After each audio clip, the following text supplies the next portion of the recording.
आपने किसी पार्टी से टिकट क्यों नहीं लिया? इलाके के गरीब लोगों के साथ, गरीब नौजवानों के साथ मिल के आऊँ। सियासत का इंतखाब क्यों किया? पसमानदगी की आला सतह है। वो जागीरदार टाइप लोग जो हैं जिनके पास बड़ा पैसा है, तो आप उनके मुकाबले में आ गए, आप इनको कम्पीट कर पाएंगे? जागीरदारी निज़ाम है, लोग मज़ारे हैं, मैं मानता हूँ ये बात, लेकिन वो गुलाम तो नहीं है ना। वो अगर आपको वोट देता है और आप MPA बनते हैं, उसके बाद कौन से रंग दिखाएंगे आप, जरा वो भी बता दें। मैं कोई रोकने वाला भी नहीं होता। हुकूमत की जमीन के ऊपर कब्जे करके अपने होटल्स, अपनी मुख्तलिफ चीजें बना सकते हैं। सब क्या एजेंडा है, इसमें आने के पीछे एजेंडा भी बता दें हमें।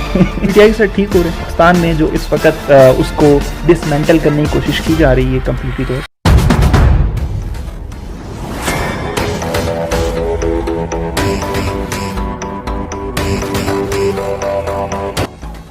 अस्सलाम वालेकुम नाज़रीन, मैं हूं आपका मेज़बान ज़ुल्करनैन शिराज़ी और अपने यूट्यूब और फेसबुक चैनल पर आपको खुशामदीद कहता हूं। नाज़रीन, आज मेरे साथ एक सियासत की जानी मानी शख्सियत जनाब नासिर अली भट्टी साहब मौजूद हैं, जो कि हल्का PP4 के उम्मीदवार हैं, MPA के उम्मीदवार हैं और इनके जो कागजात नामजदगी हैं जिसका आजकल बड़ा रोला चल रहा है वो माशाल्लाह से मंजूर हो चुके हैं।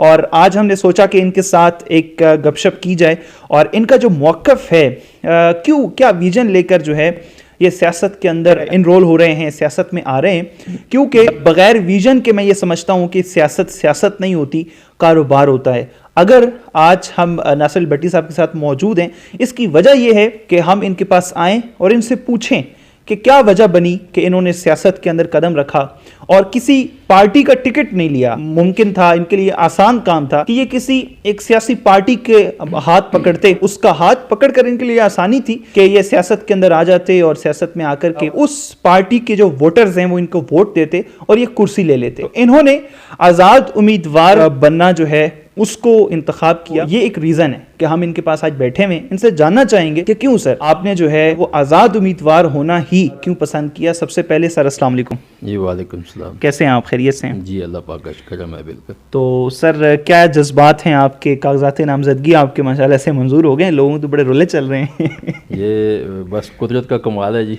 इंशाल्लाह, क्योंकि एक राय हक पे निकला हूँ तो अल्लाह के करम से कागजात जो है वो मंजूर कर लिए गए। आपने किसी पार्टी से टिकट क्यों नहीं लिया, बजाय इसके कि आप एक ग्राउंड लेवल से ऊपर आ रहे हैं मेहनत करके, तो आपने किसी पार्टी से टिकट लेना क्यों नहीं बेहतर समझा?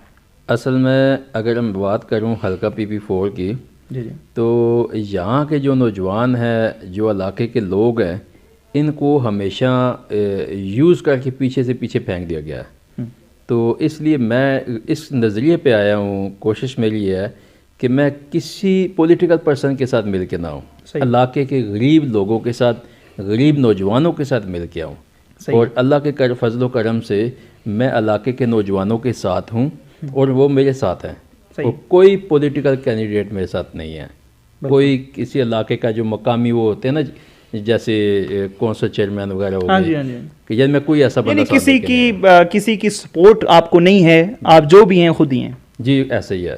तो सर सियासत क्यों, मतलब ये एक बड़ा अहम सवाल है कि आप पहली दफ़ा MPA के लिए नाम आ रहे हैं और बाकायदा से माशाल्लाह से इलेक्शन लड़ने के लिए आए हैं, तो आपने सियासत का इंतखाब क्यों किया?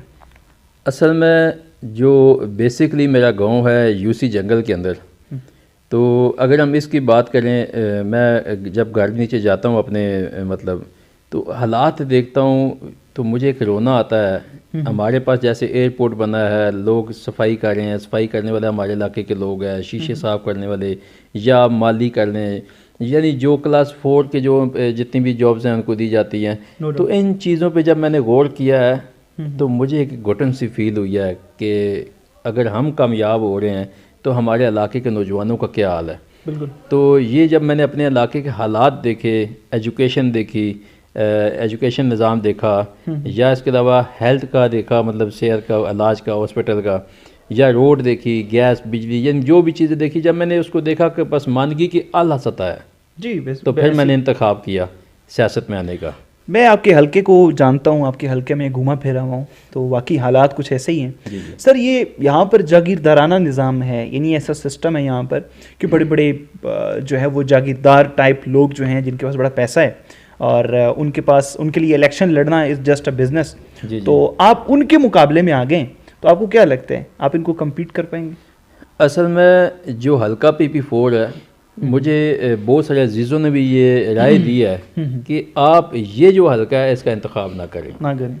ये टोटली एक जागीरदार निज़ाम है 70-80%। सर बहुत बड़ा चैलेंज है। और हर किसी ने कहा है कि ये आपके लिए नामुमकिन है, इलेक्शन लड़ना एक इम्पॉसिबल है। ठीक है, नजर आ रहे हैं सर इतने बड़े बड़े लोग आपके मुकाबले में जो नाम है। मैंने एक चीज़ देखी है, वो ये है कि अगर हम इस इलाके को छोड़ देते हैं इसी निज़ाम पे, सही है, तो मेरे अंदाजे के मुताबिक अगर वो जागीरदारी निज़ाम में लोग मज़ारे हैं, मैं मानता हूँ ये बात, लेकिन वो ग़ुलाम तो नहीं है ना। ग़ुलाम नहीं है, मैं ये बात मानता हूँ, वो मज़ारे हैं लेकिन ग़ुलाम नहीं है। उनके बच्चे उनके ग़ुलाम तो नहीं है ना। यानी उनके भी हकूक़ हैं सर, उनके भी हकूक़ हैं, वो भी ये डिज़र्व करते हैं कि जो मज़ारे हैं कम से कम वो मेहनत करते हैं और गर्मी में, सर्दी में, बारिश में हार्ड वर्क करते हैं और उसके बाद आधा फसल का हिस्सा भी देते हैं।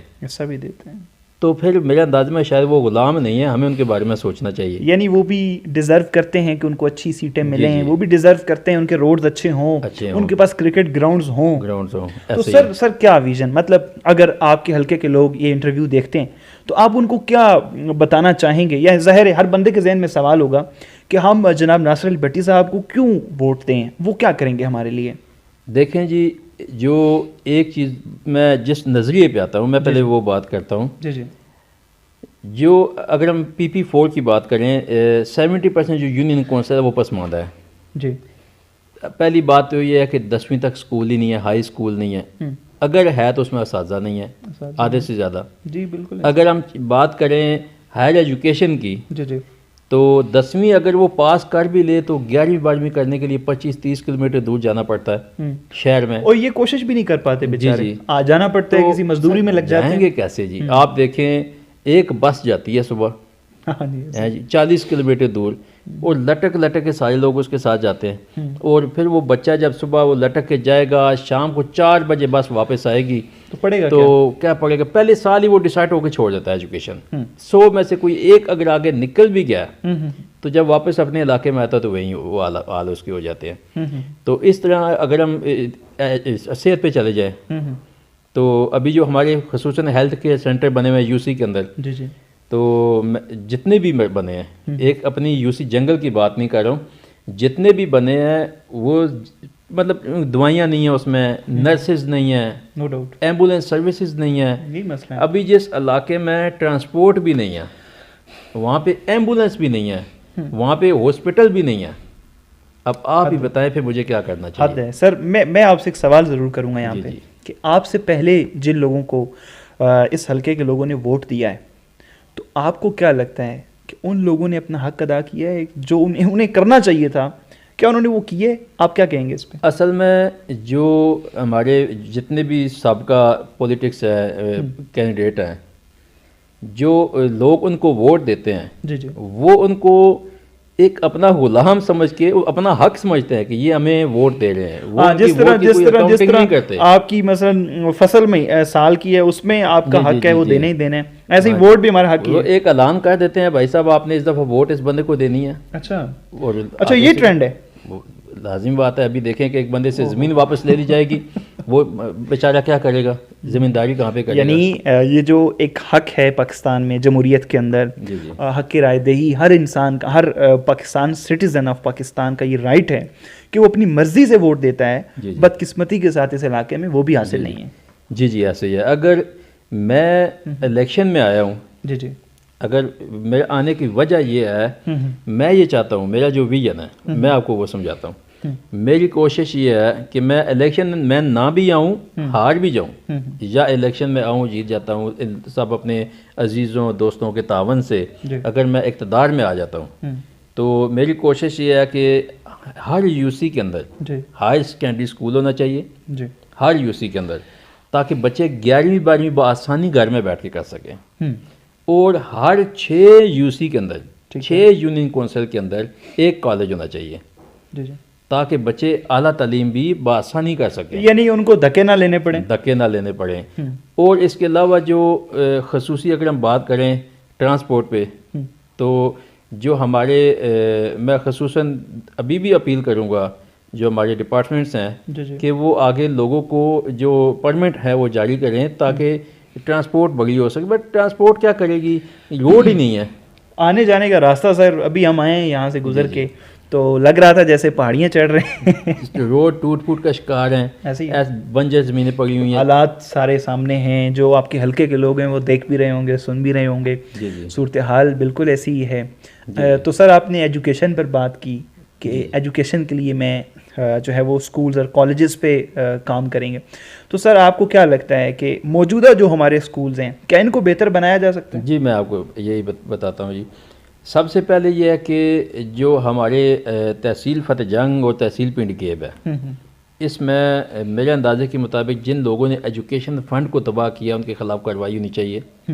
जिन्होंने एजुकेशन फ़ंड को ज़ाया किया है, वो ज़ाया किस तरह किया है, और सबसे बड़ा गवर्नमेंट को भी नुकसान दिया है, वो इस तरह दिया कि इन्होंने छोटे छोटे स्कूल बेशुमार बना दिए हैं।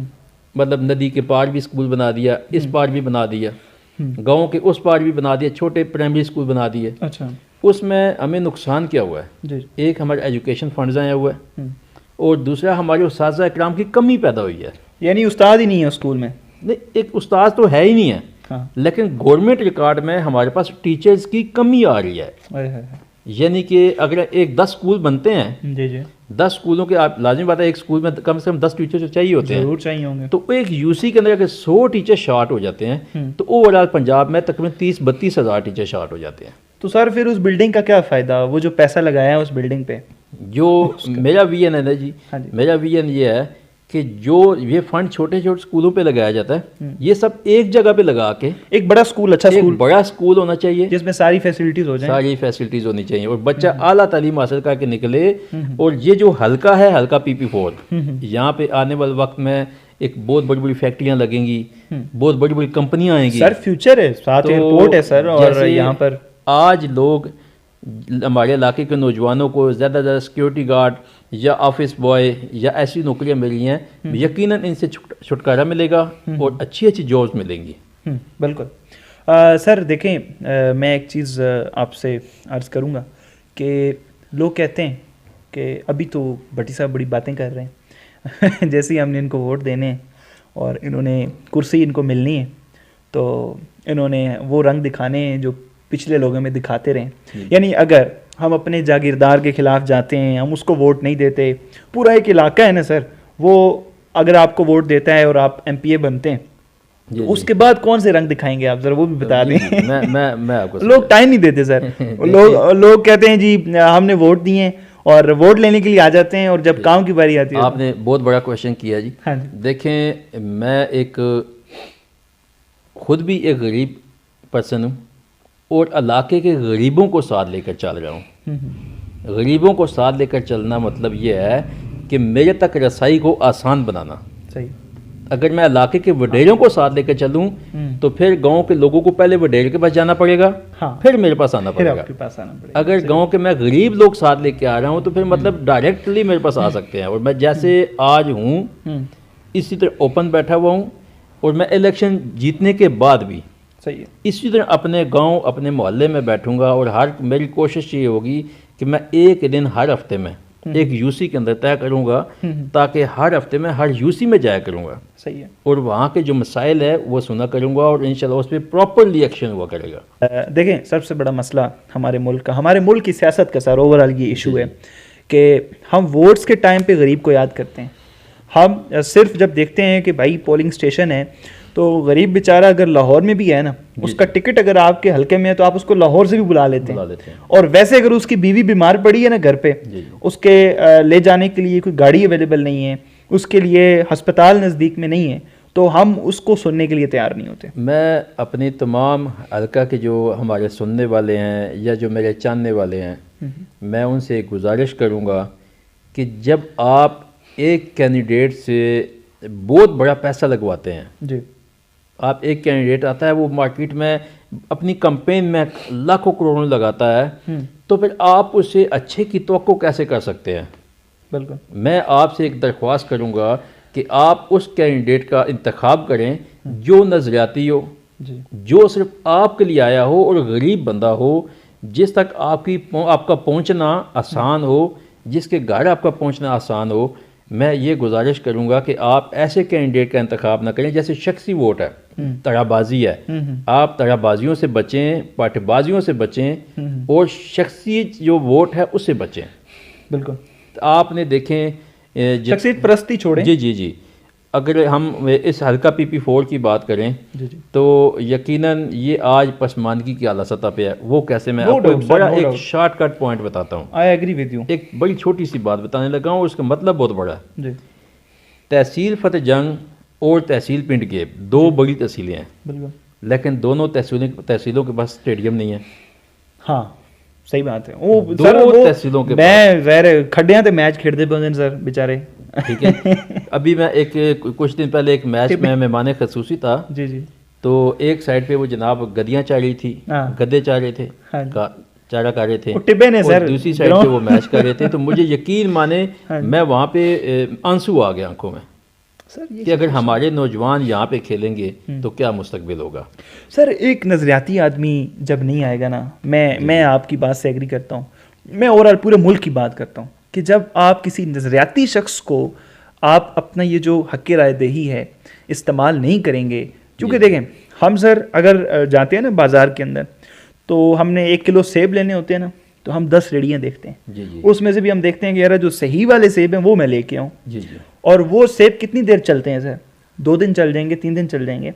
आप एक अपने लीडर का इंतखाब कर रहे हैं और उसने पूरे 5 साल 5 साल हुकूमत, ठीक है, हुकूमत करनी है, और उसके इंतखाब के लिए आप एक लम्हा नहीं सोच रहे और आप एक नजरियाती आदमी को सेलेक्ट नहीं कर रहे, सोच नहीं रहे कि यार कौन सा बंदा हमारे लिए बेहतर है। सर जो सोच मेरी है जी मेरी सोच ये है कि मैं चाहता हूँ हर मोज़े के अंदर, पटवारी मोज़े के अंदर बैठा होना चाहिए। बिल्कुल। ये हमारी बुनियादी ज़रूरत है, ताकि जो गरीब बंदा है घर से उठे और पटवारी तक आसानी से पहुंच सके और अपनी ज़मीन चेक करवा सके, फ़र्द कापी ले सके, या वो अपनी कोई भी निशानदेही करवाना चाहता है करवा सके।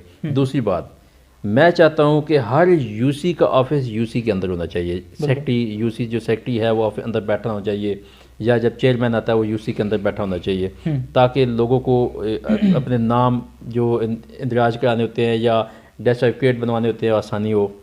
इसके अलावा जो मेरी कोशिश ये है कि जो हेल्थ केयर सेंटर है सही है, हर यूसी के अंदर फुली अपडेट होना चाहिए। फुली अपडेट से मतलब ये नहीं मैं कह रहा हूँ कि गवर्नमेंट से मैं करोड़ों रुपए का बजट लगवाऊंगा, ये छोटे छोटे काम है और छोटे बजट में होते हैं। सही है। उसके अंदर नर्सेज होनी चाहिए, उसके अंदर मेडिसिन होनी चाहिए, उसके अंदर औरतों के चेकअप का प्रॉपर निज़ाम होना चाहिए, और एक एम्बुलेंस सर्विस वहाँ पे होनी चाहिए हर यूसी के अंदर। सही बात। ताकि जब कोई मरीज़ बीमार हो जाए, हमारे बुजुर्ग बीमार हो जाए, तो हम पहले तो 1 घंटा गाड़ी बुकिंग के लिए लगाते हैं। सर इतने अस्पताल ही कोई नहीं नेड़े सर। सर आप ये मैं तो बदकिस्मती सरकारी अस्पताल मैंने नहीं देखा सर। मैं ये देखे जी, बदकिस्मती हमारी ये है इस हल्का PP4 की। हाँ जी। इसमें मैं भी शामिल हूँ, मैं इसी मुतासर इलाके से हूँ। हाँ जी। इलेक्शन में आने की वजह भी शायद यही है। जो हल्का PP4 है, अगर कोई पेशेंट बीमार हो जाए तो 1 घंटा गाड़ी नहीं मिलती। अगर गाड़ी मिल जाती है तो फिर हमारे पास इतने पैसे नहीं होते कि हम गाड़ी की 10,000 रुपये लगा के कम्प्लेक्स जाएंगे, सिविल अस्पताल जाएंगे, तो फिर हम दाएं बाएं से इकट्ठे करते हैं। बेशक तब तक मरीज़ अल्लाह को प्यारा हो जाए। जो रास्ते में रोडों की हालात आपने देखी है, मैं एक VN लेके आया हूँ और मेरा VN इतना मजबूत है कि आने वाले वक्त में ये जो मैं VN लेके आया हूँ ये कोई अरबों खरबों रुपए के नहीं है। हाँ छोटे छोटे काम है सर, लेकिन ये वो काम है जिससे इलाके में तरक्की, इलाके में बेहतरी, खुशहाली आएगी। खुशहाली किस तरह जी? आपके यूसी के अंदर हायर सेकेंडरी स्कूल बन गया, आपके बच्चे 12वीं आसानी से कर सकेंगे। आपकी 6 यूसी के अंदर कॉलेज बन गया, बच्चे बआसानी कर सकेंगे, आला तालीम हासिल कर सकेंगे। हेल्थ केयर सेंटर के ऊपर एम्बुलेंस सर्विसेज बमा मौजूद, औरतों के जो चेकअप है, जो गायनीज की और लेडीज़ हमारी है, उनके चेकअप की आसानी हो जाएगी। वहाँ पे घर में जाके चेकअप करवा सकेंगे। उन बेचारों को, गरीब लोगों को 6-6 हज़ार की गाड़ियाँ बुक करके शहर नहीं जाना पड़ेगा। बिल्कुल ऐसी। फिर दूसरी बात, सबसे बड़ी जो चीज़ है, हर यूसी के अंदर आप क्या असल में सोच रहे होंगे कि एक तो मुझे बोलने का मौका नहीं दिया जा रहा, क्वेश्चन करने का। नहीं सर, लेकिन मैं आंसर ही कुछ इस तरह है। काम है बहुत सारे, मैं समझ रहा हूँ, हल्के में हुआ कुछ नहीं है ना। मैं चाहता हूँ कि आपको सारी चीजें बताऊं। क्या क्या जो है वो साढ़े एक पंजाबी कहावत है, मैं किथे किथे रोवा है जी। तो यकीन माने जी, ताकि वो घर में आसानी से चेकअप करवा सकें। फिर इसके अलावा जो मेरा मेन नजरिया है इसके अलावा साथ साथ इलाके के बच्चों के खेल कूद पर तवज्जो रखना, खेल कूद पे जो हमारे स्पोर्ट्समैन है, जो मुख्तलिफ खेलों में हिस्सा लेने वाले नौजवान हैं, उनको एक प्लेटफॉर्म मुहैया करना। सर मैं आपसे एक बड़ा अहम सवाल करना चाहूँगा कि आपको पता है हर खिलाड़ी जब मैदान में उतरता है तो ये सोच के उतरता है कि मैं हार भी सकता हूँ। तो आपसे मेरा ये सवाल है कि आप ज़ाहिर है आपका अच्छा खासा खर्चा होने जा रहा है। पाकिस्तान की सियासत ऐसी है बदकिस्मती के साथ कि जहाँ पे हमें करोड़ों रुपया लगाना पड़ता है, तो आपका खर्चा होने जा रहा है। ये इलेक्शंस खुदा न खास्ता अगर आप हार जाते हैं तो आप ये बोझ उठा पाएंगे? एक्चुअली जो हार जीत की बात है, मैं ये तो सोच के ही नहीं आया जी जी कि हारूंगा या जीतूंगा। मैं इस नज़रिए पे आया ही नहीं हूँ। वो तो इज़्ज़ु मन तशा व तुज़िल्लु मन तशा, जब अल्लाह ताला ने इज़्ज़त बख्श दी तो कौन जलील कर सकता है। मैं वो सोच लेके आया ही नहीं हूँ। मेरी जो सोच है अपने इलाके के लिए, अपने नौजवानों के लिए, मैं इतना पैसा लगाऊंगा ही नहीं ताकि कल मुझे इलाके के फंड को मारना पड़े या एक हार जाता हूँ तो मैं अब खुद को कोसूं कि यार मैंने इतना पैसा लगा दिया। बहुत प्यारी बात की आपने। और मैं कोशिश ये करूँगा कम से कम खर्चा करूँ ताकि मैं कल इलाके के लिए एक अच्छा सियासतदान साबित हो सकूँ। आवाम से गुजारिश करके करूँगा कि वो उन लोगों से बचें जो आपको इलेक्शन के दिनों में थोड़े से पैसे देते हैं। ये कहना चाहूँगा कि आपकी वोट इतनी कीमती होती है, इतनी कीमती होती है कि जो शख्स 5 साल आपसे मिलना नहीं चाहता वो आपके कदमों में आता है। सर अगर आप भी ना मिले फिर? मैं इंशाल्लाह अपने इलाके से, अपने जो देखने वाले हैं या चाहने वाले हैं मेरे अपने, मैं उनसे एक वादा करता हूँ, मेरा एक अहद है उनसे, और मेरी अपनी सोच भी है वादे से हट के भी, कि मैं इसी तरह जैसे हूँ इसी तरह रहूँगा।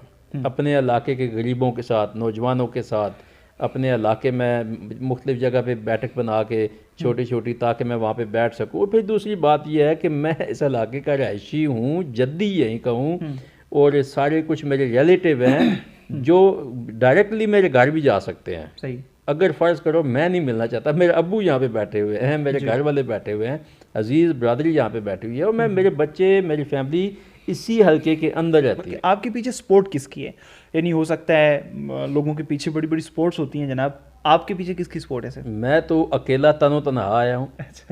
इलाके के यहाँ तक एक काउंसलर भी साथ लेके नहीं आया हूँ, बिल्कुल अकेला आया हूँ और अपने इलाके के लिए आया हूँ। हल्का PP4 तहसील फतेहजंग, तहसील पिंड केब के लिए आया हूँ, और मैं चाहता हूँ कि इन्हीं के साथ रहूँ, और मुझे किसी की कोई सपोर्ट नहीं है, किसी ना पॉलिटिशियन की, ना किसी बिजनेसमैन की। और मैं इसीलिए आज अपने अवाम के दरमियान मौजूद हूँ और ये बातें कर रहा हूँ। अगर शायद कोई सपोर्ट होती तो मैं ये इस तरह के मौजू पे बातें ना करता, लेकिन मैं इलाके से हूँ और बगैर सपोर्ट की हूँ। सर लोग मानते नहीं हैं, लोग कहते हैं कोई बिजनेसमैन पीछे होगा, वो फंड कर रहा होगा, जब ये आ जाएंगे सीट पे तो फिर उसके काम करेंगे, हमारे काम कौन करेगा, हमसे मिलने के लिए टाइम नहीं होगा। तो ज़ाहिर है ये तहफ़्फ़ुज़ात लोगों के होते हैं। कौन सी पार्टी इस वक्त आप समझते हैं कि जो बेहतर परफॉर्म कर सकती है? यानी पाकिस्तान पीपल्स पार्टी, पाकिस्तान मुस्लिम लीग नून, और इन दोनों ने बारहा बारियां ली हैं, पाकिस्तान तहरीक इंसाफ भी एक बारी ले चुकी है। तो आपको क्या लगता है इन तीनों पार्टीज़ में से, चूँकि मेन पार्टीज़ इस वक्त जो मुकाबले में हैं, जिनका कंपटीशन है, आप किसको बेहतर समझते हैं? ये तो इंतखाब इंशाल्लाह अवाम करेगी, और अवाम ने साबित करना है कि कौन सी पार्टी किस तरह की है, उसका क्या किरदार है, या वो क्या चाहते हैं। ये तो अवाम ने वोट देकर साबित करना होता है, ठीक है। और लेकिन इस मामले पे भी मेरी आवाम से गुजारिश है कि सोच समझ कर आप वोट का इंतखाब करें। आपका वोट बहुत कीमती है, जिसको अभी इंतखाब करें जो आपको अच्छा लगे। आप ज़मानत दे रहे होते हैं कि जिसको आप वोट देते हैं, आपकी ज़मानत होती है कि ये कैंडिडेट हमारे इलाके के लिए बेहतर है, हमारे इलाके के लिए, ठीक है जी। तो इसलिए आप सोच समझ कर ज़मानत दें, अपनी अब जो वोट देते हैं सोच समझ कर दें। और मुझे यकीन है कि जो पार्टी अच्छी होगी, जो आवाम जिसको चाहती होगी, आवाम उसी का इंतखाब करेगी। सर आपका बयानिया क्या है? मैं सवाल करूँगा, जैसा कि सियासत के अंदर आने के लिए अभी हम देख रहे हैं कि नून लीग जो है उसने जो शहबाज शरीफ साहब है उन्होंने आवाम से कहा है जी हमें आप बताएं कि हमारा मंशूर क्या होना चाहिए, हमारे पास हमें कुछ पॉइंट्स बताएं जो कमियां हैं, जो कोताहियां हैं, जो ठीक होनी चाहिए। इमरान खान साहब ने जो है वो अपना मंशूर बताएंगे जी। उसके अलावा बिलावल साहब ने जो है अपने 10 पॉइंट्स बताए हैं अपनी एक तकरीर के अंदर बरसी के ऊपर। तो सर मंशूर बहुत ज़रूरी है, लोगों से आप अगर कह रहे हैं कि मुझे वोट दें, लोग अगर सवाल करें क्यों वोट दें सर, मतलब मैं नासिर अली भट्टी साहब को क्यों वोट दूं, क्या मंशूर है सर? सर मंशूर जो मेरा है, मेरा नज़रिया है, मैं आपको बड़ा क्लियरली बताता हूँ। अपने हल्का PP4 को पसमानदगी से निकालना, महरूमियों का ख़ात्मा करना। महरूमियों के ख़ात्मे के लिए ये नहीं मैं कह रहा कि मैं आते ही बड़ी बड़ी फैक्ट्रियाँ लगा दूंगा, ये कर दूंगा। महरूमियों के ख़ात्मे से मुराद ये है कि सबसे पहले जो बुनियादी ज़रूरियात है उनको मुकम्मल करना, बुनियादी ज़रूरियात की फराहमी, इसको यकीनी बनाना। और उसके बाद जो हमारे इलाके में ये जो आम बुनियादी ज़रूरत के अलावा जो काम है, जैसे स्पोर्ट्स के आ गए, या हॉस्पिटल आ गए, हेल्थ केयर सेंटर आ गए, या इसके अलावा जो हमारी ज़राअत आ गई, किसान भाई आ गए, किसान भाइयों के लिए खसूसी एक सोच करना, देखना उनकी फसल के लिए, उनकी जो बुनियादी ज़रूरियात है किस वजह से परेशान है, जैसे ट्यूबवेल को होना लाजमी है इलाके में ज़िम्मेदारियों के लिए। तो सर गैस इलाके के पास से गुजर गई है चुप करके। असल में जो इसके बारे में क्या कहेंगे? हमारे इलाके के जो नौजवान हैं, खसूसन जो हमारे इलाके के बुजुर्ग हैं, ये बेचारे एक रोब के नीचे दबे हुए हैं, बोल नहीं सकते। अभी इस पे क्या आपको कहूँ कि यानी कि बहुत एक डर है फील्ड में, ठीक है। अभी जैसे मुझे बार बार कहा जा रहा है अच्छा कि आप इस हल्के से पीछे हट जाए, यानी इधर ना आ पाए। भाई आप वो कहते हैं कि आप वोट ले ही नहीं सकते, इलेक्शन में आ ही नहीं सकते, हल्का PP4 जागीरदाराना निज़ाम है। तो इंशाल्लाह जो मेरी कोशिश ये है कि मैं इस ग़ुलामी की ज़ंजीर को तोड़ के रहूँगा, हर नौजवान को जगा के रहूँगा, और अपने हकूक़ के लिए हर जवान बोलेगा, और इसी इलेक्शन में बोलेगा। और इंशाल्लाह इस इलेक्शन में मुझे सपोर्ट करे या ना करे कोई नौजवान, लेकिन जिसको सपोर्ट करेगा उसको सामने बैठ के सवाल ज़रूर करेगा कि तू मेरे से वोट ले रहा है, मेरे लिए क्या करेगा। क्या बात है सर, क्या बेहतरीन है। देखें, सबसे बड़ी चीज़ है कि आप नज़रिया दे दें, आप शऊर दे दें, ताकि हर इंसान अपने हक़ के लिए बोल सके। ये बहुत बड़ी बात होती है। इलेक्शंस जीतना ना जीतना ये एक सेकंड चीज़ है। तो सर आखिर में आप क्या पैगाम देना चाहेंगे अपने हल्के के लोगों को? मैं अपने तमाम नौजवानों से, अजीज़ों, दोस्तों, बुज़ुर्गों से ये गुजारिश करूँगा कि मैं आपके लिए आया हूँ, मैं आपसे हूँ, इसी इलाके, इसी मट्टी से हूँ, यहीं पे रहता हूँ आपके साथ। तो मैं आपसे गुजारिश ये करता हूँ, अपील करता हूँ कि अगर आपने आज भी पार्टीबाजी की, शख्सी आपने या तड़ाबाजी की, शख्सी वोट का इंतखाब किया, तो आपके जो पोते हैं, बच्चे तो आपके मतलब वो तो ग़ुलामी के नीचे दबे हुए हैं, परेशानी का सामना कर रहे हैं, लेकिन जो आपके पोते हैं वो भी इसी परेशानी का सामना करेंगे।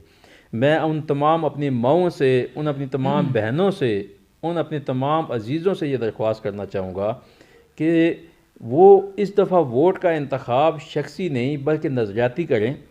जब आप एक सियासत के सामने या एक पॉलिटिकल पर्सन के सामने बैठकर जिसको असम्बली में आप पहुंचाते हैं, जो आपकी मदद से असम्बली तक पहुंचता है, जब आप उसके सामने बैठ के सवाल नहीं कर सकते तो आप ग़ुलामी की आला सतह पर हैं।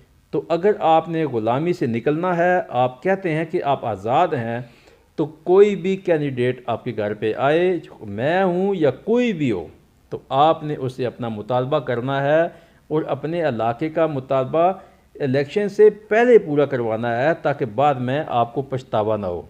जो कैंडिडेट का इंतखाब आप करेंगे वो ही आपके बच्चों की तकदीर, आपके बच्चों के मुस्तकबिल का फ़ैसला लिख रहा होता है। तो इसलिए आप कोशिश करें, वोट का इंतखाब सोच समझ कर करें। और दरख्वास्त आपसे ये है कि इंशाल्लाह अगर मैं आपके तावन से, आपके सपोर्ट से मैं इलेक्शन में इक़्तिदार में आ जाता हूँ, तो इंशाल्लाह कभी आपको मायूस नहीं होने दूँगा, कभी आपको इंशाल्लाह किसी जगह पे ये फ़ील नहीं होगा कि ये बंदा जिसको कल हमने जिताया है आज हमें मिलता नहीं है। आप उन कैंडिडेट को देख लें जो वोट लेने के बाद 5 साल आपका शुक्रिया अदा करने नहीं आते। मिलना तो बहुत दूर की बात है, लेकिन अगले साल वोट लेने आ जाते हैं ना, तो वोट लेने का जब वक्त आता है तो आपके घरों में पहुंच जाते हैं, और उनका एक आपने जो सोच है उसको तोड़ना है। उनकी सोच ये होती है कि आधे हमारे मज़ारे हैं, वो तो हमें दे ही नहीं देंगे, जो किधर नहीं गए जी, जो बाकी बचते हैं उनकी सोच ये होती है पैसा फेंकेंगे। मैं एक बात आपसे रिक्वेस्ट करूंगा कि आपके बच्चों का मुस्तकबिल इतना सस्ता नहीं है, 2, 4, 50 हज़ार रुपये में या 10 हज़ार में या लाख में कोई ख़रीद ले। आपके बच्चों का मुस्तकबिल, ये वो बच्चे हैं जिसको कोई गाली दे आप उसके लिए घर पहुंच जाते हैं लड़ाई करने के लिए कि मेरे बच्चे को गाली क्यों दी। जब कोई बंदा आपके बच्चों का मुस्तकबिल ऐसे उसको गला दबाकर नदी में फेंक रहा होता है, आपके बच्चों के मुस्तकबिल को तबाह कर रहा होता है, तो आप उस वक्त क्यों नहीं बोलते? तो मेरी आपसे दरख्वास्त है कि इस चीज़ पे खुसूसी तवज्जो करें। इन जो ये 10-10 वीगो गाड़ियों के डाले चल रहे होते हैं, जो प्रोटोकॉल चल रहे होते हैं, आप इन पे ना जाएं, इनसे डरें नहीं। ये आपके मुंतखब किए नुमाइंदे होते हैं, आप इनसे सवाल करें, अपने मुतालबात पूछें इनके सामने बैठकर।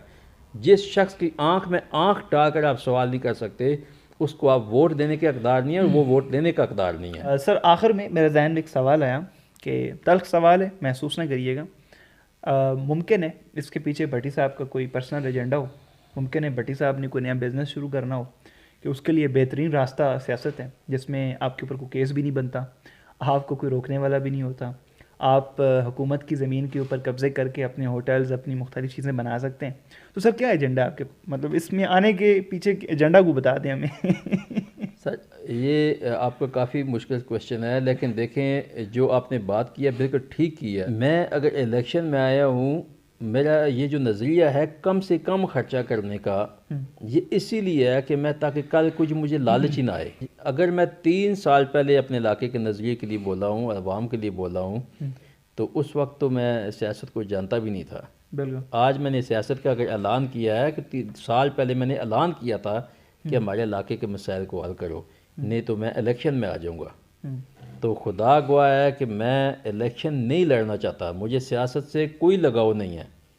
ये एक टेंशन है, ये एक दर्द दिल ये है, एक दुश्मनी है, ये एक तकलीफ़ है। अगर हम अपनी जेब से पैसा लगा के ख़ुद को तकलीफ़ में डाल रहे हैं, तो इसका मतलब ये नहीं है कि हम आगे अपनी को कामयाबियाँ ढूंढ रहे हैं। देखें, अगर मैं उस सोच पे होता तो आज मेरे पीछे टोले लगे होते। ऐसे ही है जी। मैं जाहिर है सर, पैसा बिजनेसमैन देते हैं, ठीक है, हमें पता है जो पार्टीज पैसा लगा रही होती हैं कहाँ से आ रहा होता है। जी। तो इसलिए मैं कोशिश ये कर रहा हूँ, मेरी कोशिश ये है कि ताकि मुझे किसी से मांगने की ज़रूरत ना पड़े, किसी बिजनेसमैन की ज़रूरत ना पड़े, और मैं इलाके के नौजवानों को जगा कर अपने साथ लेकर चलूँ। पीटीआई सर ठीक हो रहे हैं पाकिस्तान में, जो इस वक्त उसको डिसमेंटल करने की कोशिश की जा रही है कम्प्लीटली तौर पे, वो सही हो रहे हैं? देखिए जी, अगर कोई भी पार्टी, कोई भी पॉलिटिकल पर्सन वो वायलेशन करता है तो उसके साथ बाकायदा कानूनी कार्रवाई होनी चाहिए। अगर वो वायलेशन नहीं कर रहा जी, या अगर वो कोई ऐसा काम नहीं कर रहा जिससे मुल्की दफा को नुकसान पहुंच रहा है या कोई ऐसी बात है, तो यकीनन ये जमहूरियत है, यहाँ पे एक जमहूरी मुल्क है, हर बंदे को इलेक्शन लड़ने का पूरा हक हासिल है।